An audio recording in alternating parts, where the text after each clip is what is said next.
that we have on the third album are band suggestions, and some of them you wouldn't believe, honestly. Some of them we played for people and they were like, I cannot believe that you did that, but my goodness, it's fantastic. So it's exciting. Give us a sneak taste of I can't. Okay. Think like 90s grunge. Really? That's it. So a bit like Blink 108 and all that sort of stuff. Oh, God, no, not them. Oh, okay, all right then. No punk rock. No punk rock, all right. Far. So what's the title of the new album? Is it going to be called Come Home, or? I'm not sure. I mean, it's sort of a working title at the moment. It's just Album 3, because which is ironic. It's taken me 2 years to make a record. I feel like a rock star. Yeah. Well, you're... we'll hopefully be there by the end of the year, and then we can, move forward title-wise. Because the reason you've sort of had about 18 months off, haven't you, from the music business? Worked out about 2.5 years. 2.5 years. Yeah, it wasn't great. Because of, I hope you're going to talk about it, about your mother. Your mum? Yeah, my mum was diagnosed with breast cancer in I think August 2011. And I just, I'm an only child, and I just thought that I would take some time off to look after her.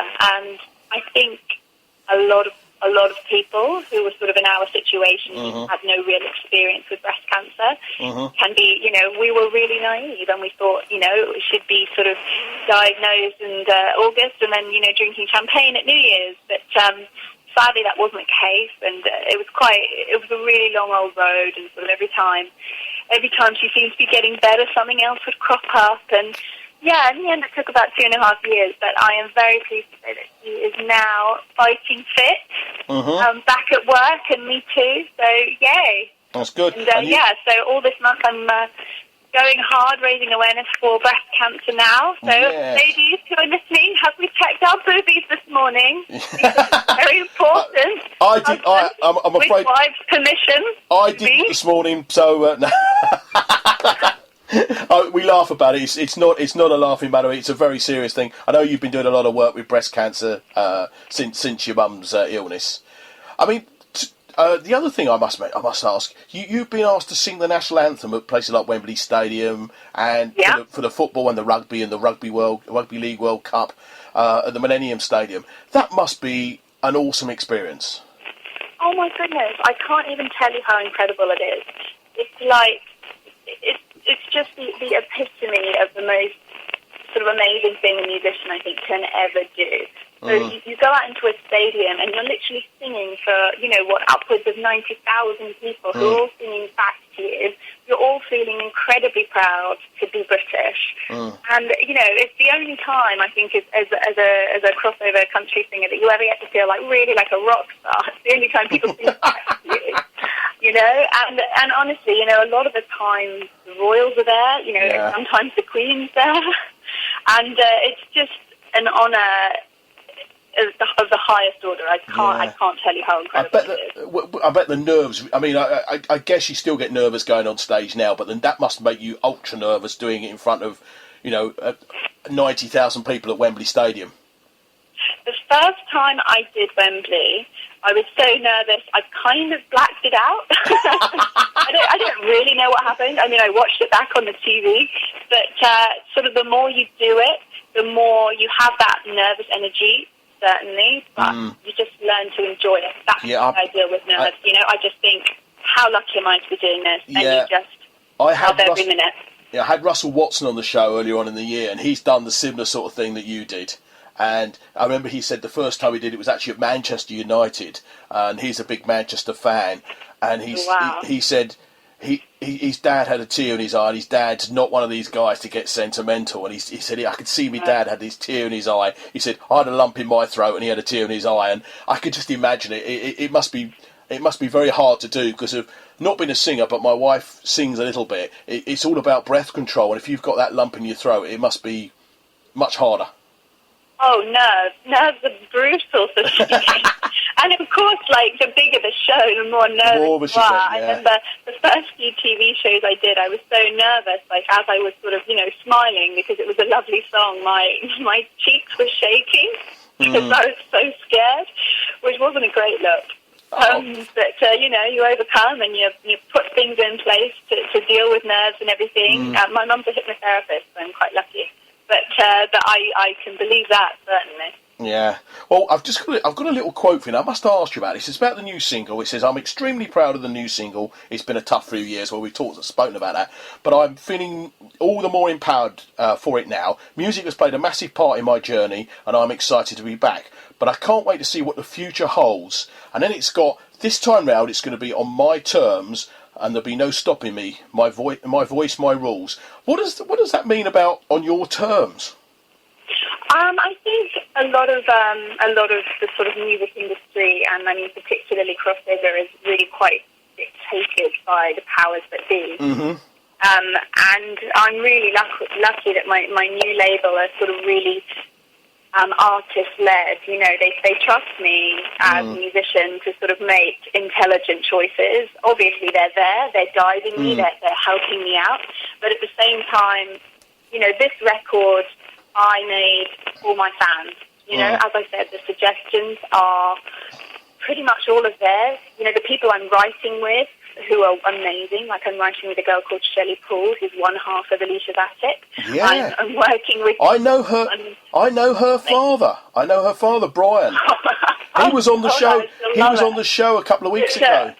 Oh, really? Did you? Yeah, he lives in MK actually, and he lives in Milton Keynes, and he was with the Tremolos, we all know, and and the other sister is in another band called Red Sky July, I think it is. The most musical family in the world. Yeah, fabulous. I really hope fabulous. my family's that musical. That'd be amazing. I didn't know about the Shirley. I didn't know about that. That was quite. Yeah, he was on about a month and a half ago, something like 6 weeks ago, something like that. Brian was on. He's an absolutely really, really nice guy. I hope his daughter's the same. I'm sure she is. Anyhow, I know you'd like to. Yeah. Like most artists nowadays, you like to interact with the fans. You've got the Facebook and you've got the Twitter. I'll mention the web page. It's Camilla Kerslake.co.uk, and that's KERSLAKE, and that's .co.uk, and you've got the Facebook page, haven't you, as well? So Twitter, Instagram, Facebook, it's just all Camilla Kerslake, and I really love hearing from you guys. I know. Let me know. It's a great way of interacting with people. I'm an old man. I'm in middle 50s, and I love doing that. And I mean, good or bad, it's great to hear from people who know you or enjoy your stuff, or if they don't enjoy your stuff, still nice to hear from them, isn't it? Well, I think it's just really amazing that you can have this instant connection with people. Yeah, you know, 10 years ago, if someone had wanted to get hold of me to let me know something, you know, it would have gone through a million channels before. Oh, I know. It's just amazing nowadays. It really is great. I mean, I use the Facebook and I use the Twitter, and I have a web page as well. But we won't mention. It's not all about me, anyhow, said today, but it's all about you. Anyhow, we're going to be playing. As I say goodbye to you, we're going to be playing this new single called "Come Home." Do you want to tell everybody about it before I play it? Just what it's all about. Okay, so when we were looking for new tracks for this third album, we were sort of searching through, you know, a really big catalogue of stuff, you know, thousands and thousands of songs, as well as all the things that I've written. And this song just really spoke to me. You know, it's about realising, you know, going on a journey and then realising actually what is the most important thing to you. Uh-huh. You know, and I obviously with my mum's cancer battle and everything, I realised that the most important thing to me is people. You know, my family, my friends, my fans, and that's what Come Home is all about. It's about going out there, discovering things about yourself, and yeah, you know, it's got a real sort of country vibe, which is quite unusual considering my first two records were much more crossover. But I like to think I've invented a new genre. I've listened to it a few times. I was sent it the other day from your people, and I think it's a really nice song. Did you write it, or is that you? Did you write the song, or it was written by Shelia Marlin? Written by Shelia. Oh, well, good old Shelia. And this amazing New Yorker called Leslie Mendelsohn. So that's one of the reasons that we started writing together, because I love this song so much. Okay, well, that's lovely. Thank you very much for your time today, Camilla. It's been an absolute pleasure. Let's hear the song. It's called simply "Come Home." Where you going on this desert road? Nothing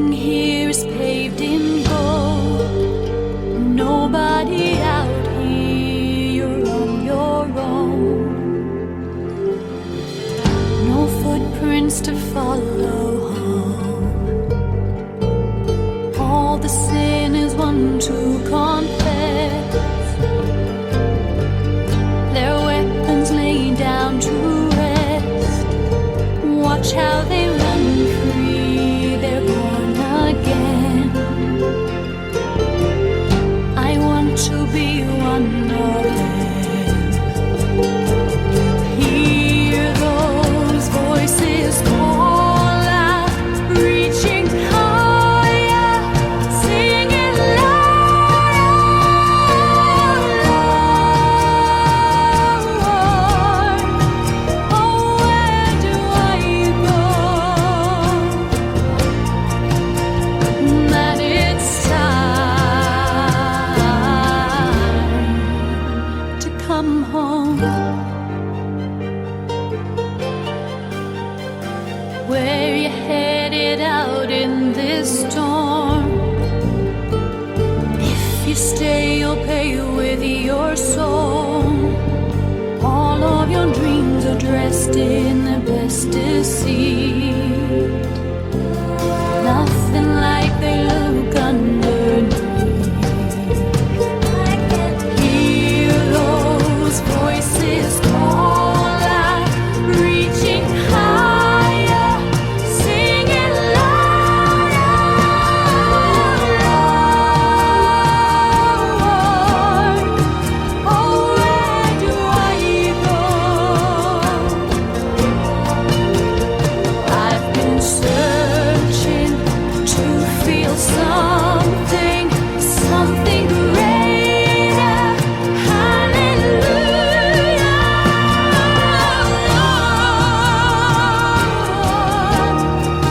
Oh, now I know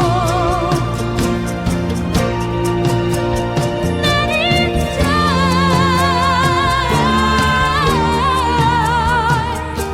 it's time to come home.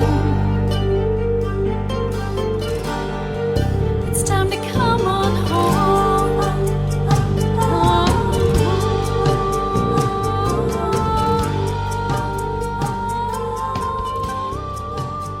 Now that's a come home from my guest Camilla Kerslake, or my second guest Camilla Kerslake. What a great lady she is. Also a big thank you to her for joining me, and also earlier on Shelia Marlin. It was great to have her on the show. I've got some wonderful guests between now and Christmas, including Pete from the Barron Knights, and I've also got Spoke Eldry, who's the MD of none other than Queen. He's going to be joining me before Christmas, and then we kick off, as soon as December kicks off, we've got Panto season. And my guests are none other than Anthony Costa from Blue, Michelle Heaton from Liberty X, Wayne Sleep and Kevin Oran. All in the month of December, we're playing your favourite Christmas tunes, so don't forget to email me your favourite Christmas tunes.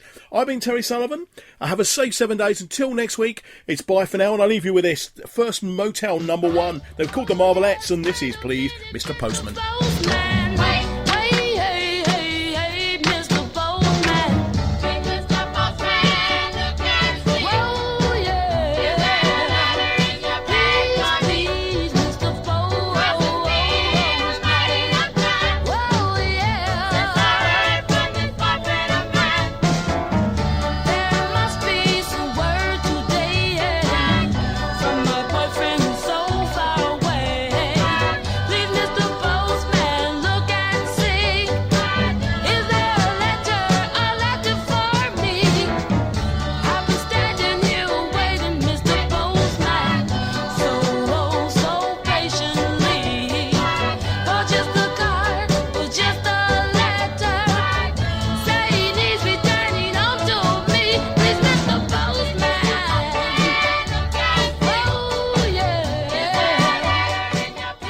MK Pulse proudly sponsors Seclo Sounds. MK Pulse is Milton Keynes' local magazine, bringing helpful information on food, health, fashion, money, travel, culture and much more to 84,000 people every month. Plus news, views and what's on from around the city. If it's happening in Milton Keynes, it's in MK Pulse, and it's available online at www.mkpulse.co.uk. MK Pulse and Seclo Sounds, the heart and soul of the city.